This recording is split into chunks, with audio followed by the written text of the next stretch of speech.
In those days there was no king in Israel. And the tribe of Dan sought a possession for themselves, so that they might live in it. For even to that day, they had not received their lot among the other tribes. Therefore, the sons of Dan sent 5 very strong men, of their stock and family, from Zorah and Eshtaol, so that they might explore the land and diligently inspect it. And they said to them, "Go and consider the land."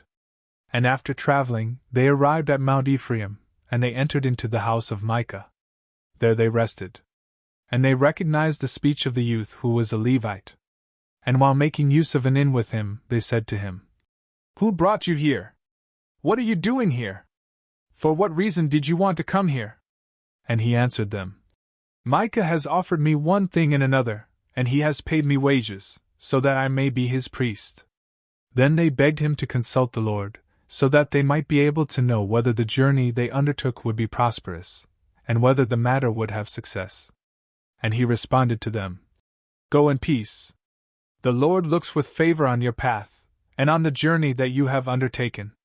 And so the 5 men, going on, arrived at Laish. And they saw the people, living in it without any fear, according to the custom of the Sidonians, secure and peaceful, having hardly anyone to oppose them, and with great wealth, and living separately, far from Sidon and from all men. And they returned to their brothers at Zorah and Eshtaol, who questioned them as to what they had done. And they responded, "Rise up. Let us ascend to them. For we have seen that the land is very wealthy and fruitful.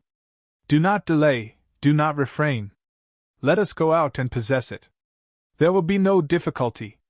We shall enter to those who dwell securely, in a very wide region, and the Lord will deliver the place to us, a place in which there is no lack of anything that grows upon the earth."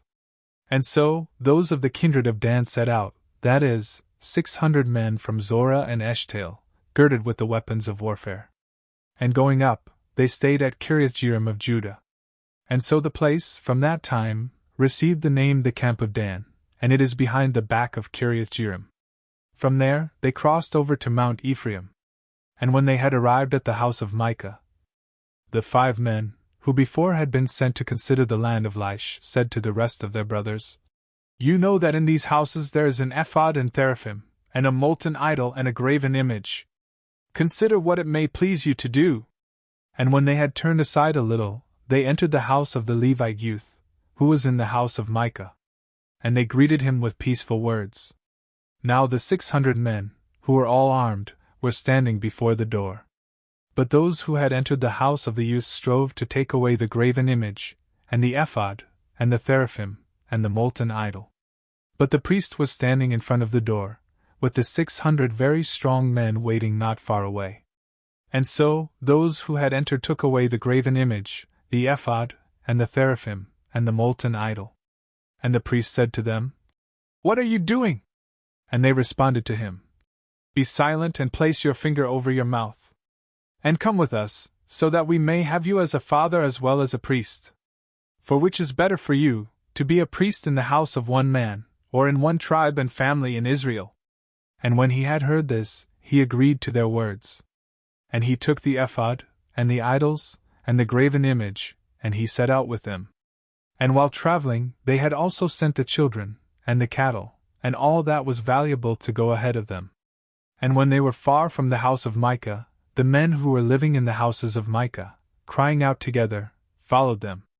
And they began to shout behind their backs. And when they had looked back, they said to Micah, "What do you want? Why are you crying out?" And he responded, "You have taken away my gods, which I made for myself, and the priest, and all that I have. And do you say, What is it that you want?"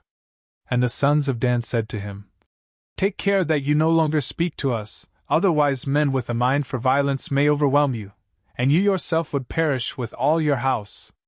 And so, they continued on the journey that they had begun.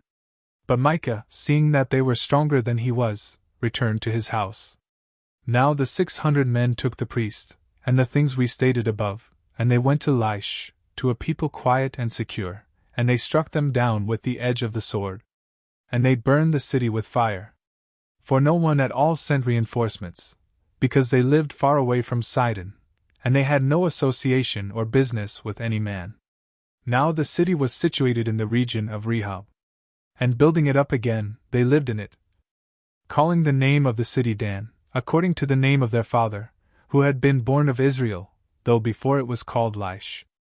And they established for themselves the graven image. And Jonathan, the son of Gershom, the son of Moses, with his sons, were priests in the tribe of Dan, even until the day of their captivity. And the idol of Micah remained with them during the entire time that the house of God was in Shiloh. In those days there was no king in Israel.